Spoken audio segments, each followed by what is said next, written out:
It's that time once again. Engines on, let's go.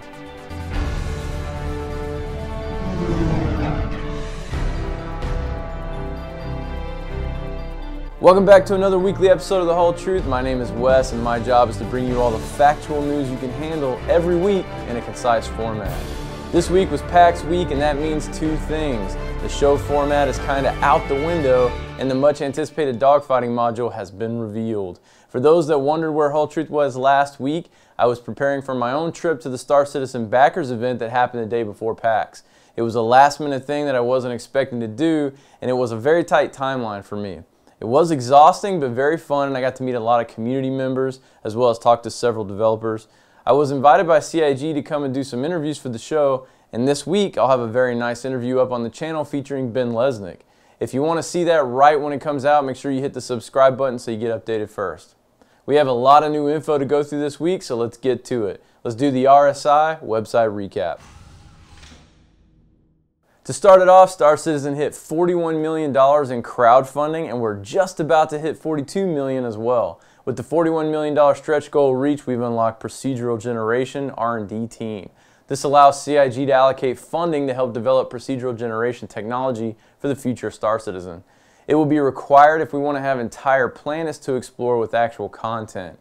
Excellent. Procedural generation is awesome if you combine it with handcrafted design, or if the algorithms are complex enough.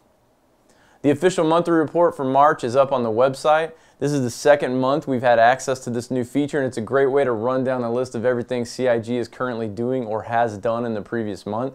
As always, everything I talk about on the show is sourced with a link down below in the show more info section. With all the hype surrounding the DFM reveal, the alpha slots are quickly disappearing on the website. CIG posted an alpha slot FAQ detailing exactly what that means for us. An alpha slot guarantees you access to all pre-release modules. If you have an alpha slot, you will be able to play the DFM. If you do not own one of these ships available in the first version, you will be able to play with a loaner ship in the meantime. If you do not have an alpha slot, you will be able to purchase a pass to play in the modules. Passes will not be available until servers have been allotted to all existing backers, and you will need a separate pass for each different module that comes out. CIG states that they will not be adding more alpha slots. What's left is all that's left. Beta slots will be a thing, but no details are available on those yet. There were also a couple of new lore posts on the site this week, including Dateline Session. I'm going to put links to those in the info section down below so we can get on with the PAX information this week. Let's talk about the PAX event and the DFM reveal. There's so much information surrounding the new DFM reveal and it's all very exciting. It was hard to scour through all of it. Let's get to the important bits that you all want to know and play some dogfighting video in the background as we do it. I got invited to come to the PAX event in Boston a little early to snag some interviews and meet with some people. With the deadline of the DFM reveal looming, one thing led to another and some of my prearranged time with CIG was pushed back a bit. I did end up getting a pretty extensive interview with Mr. Ben Lesnick. I was backstage at the DFM event before they opened it up to the rest of the backers and it was a cool experience getting to meet folks and see the setup up close. All technical difficulties aside, it was fun and the reveals were pretty satisfying as a whole. The team ended up showing off the wrong build due to technical difficulties and had a bad internet connection and a lot of problems occurred. If you wish to participate in that drama, the official forums and even Reddit can satisfy your needs there. As for us, we're going to go over the awesome stuff that we got to see. Chris started the show with some single-player flight revealing an intro sequence that most people thought was pretty cool. After a couple of crashes and having to replay that intro, chants of "Helmet! Helmet!" ensued. People seem to be quite mesmerized by the almighty helmet. I'm not sure why. It's cool, but I think it had to be an alcohol-induced enthusiasm after seeing it so many times. Once the intro portion was over, Chris had control of the character and climbed into the ship where the helmet is put on and the GUI appears and then he launches into space. In person on the 4K monitors, the game looked visually very stunning. Chris detailed some of the weapons fire and the missile lock-on system, which has been touted by most as being a bit big and clunky during the lock-on portion. Eventually they moved on to a little multiplayer, but the buggy build they got stuck with didn't allow for too much of that. Chris moved on to the PowerPoint presentation, and here's what we actually know about the DFM release. The DFM has an official name now. It's called Arena Commander. This is the esports style simulation within the game that will be in the persistent universe. It's a game within the game where you don't lose your ships or modules, and you compete on many different levels in many different categories, including organizational rankings. There will be 5 game modes at release: Free Flight, Battle Royale, which is a free-for-all, Squadron Battle, which is team fights, Capture the Core, which is basically capture the flag, and Vandal Swarm, which is a horde mode. Statistics will be kept for every mode, and we'll have integrated leaderboards that cover daily, weekly, monthly, and all-time rankings. It will also interface directly with your MOBA glass, and there will be statistics for every game mode, including pilot view and organizational views. There will be an enhanced citizen dossier for your pilot as well. Chris wanted to make it very clear that this could be an esports style portion of the game, but it is a tiny, tiny portion of the overall game that is Star Citizen. There will be 2 maps at release, and 2 more maps are partially finished already, as we heard from Rob earlier in a question and answer period. The 2 finished maps are the Dying Star of Pyros and the Broken Moon of Tyrannus. Chris stated during the special backers event that as of right now, the multiplayer arena commander can manage 10 or 11 people at one time, but it's not optimized very well at all yet. Their intention is to have 50 to 60 people in those matches simultaneously. In the demo, we got to see GeForce modeling, including blackouts that have been added, and Chris stated that there will also be redouts from negative Gs added later. The GeForce has been simulated in the cockpit now, and the avatar's body moves from side to side as you pull quick direction changes and such. The simulated GeForce effects on your seating position and head were a little too quick and jerky for my taste, but I think it'll get some tweaking as time goes on. Chris also stated that everything in DFM version 1 already has PBR, and the ships available to fly in version 1 would be the Aurora, the 300i, and the Hornet, with other ships being added as they're completed. That makes me a little sad because I was looking forward to flying the Avenger, but I'm sure it'll be up soon.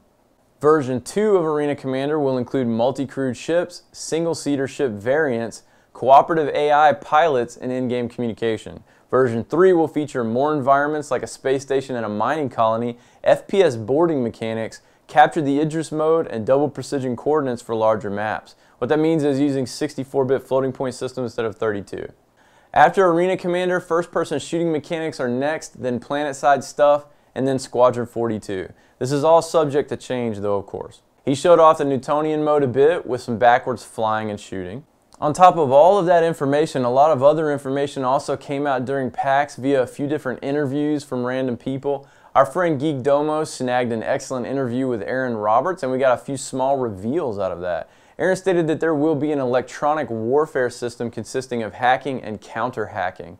A person on Ship A can do something like hack the shield system on Ship B to bring the shields down just as a torpedo is about to make contact, or he could release airlocks for boarding maneuvers.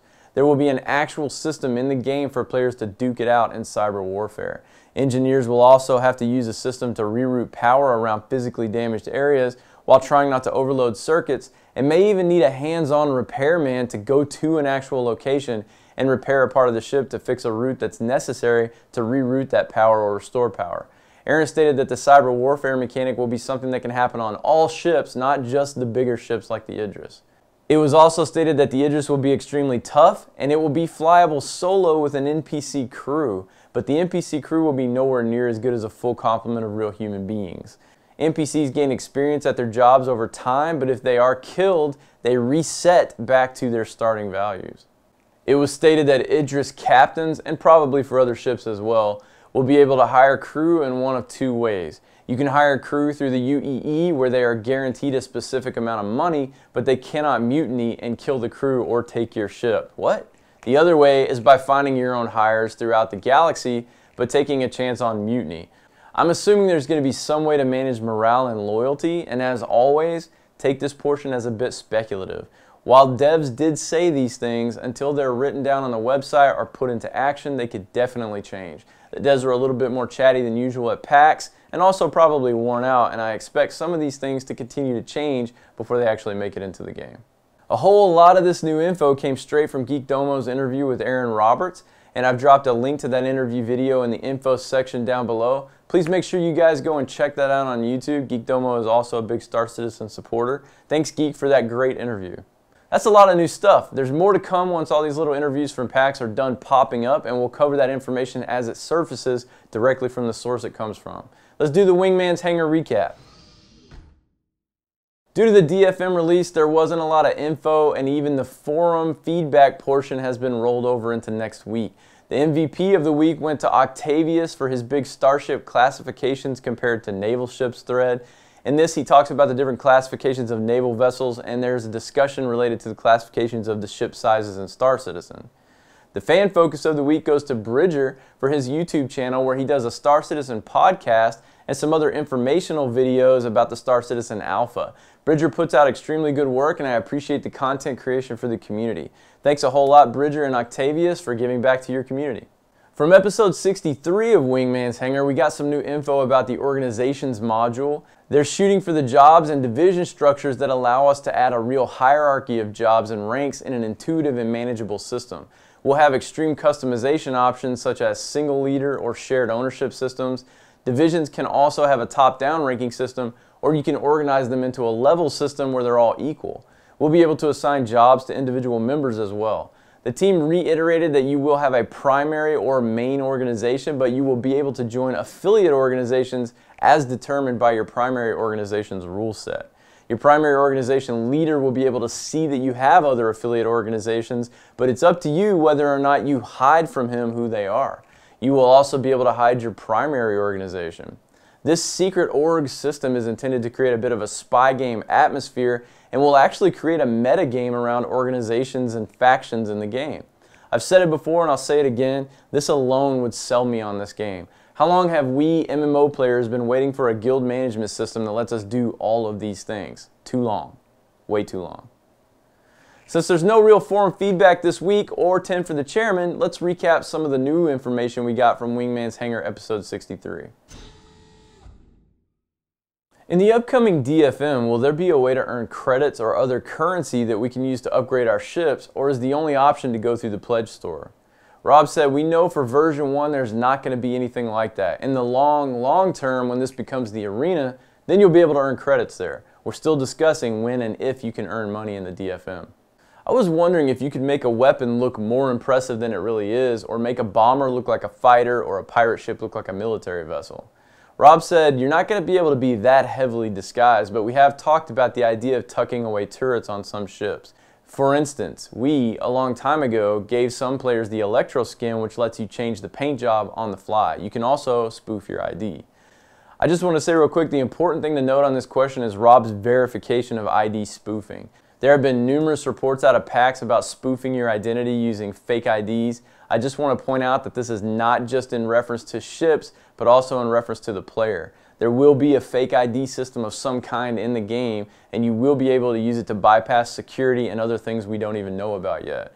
This, combined with the organizational espionage, is going to make for some great emergent gameplay out of Citizens. Very excited about this part.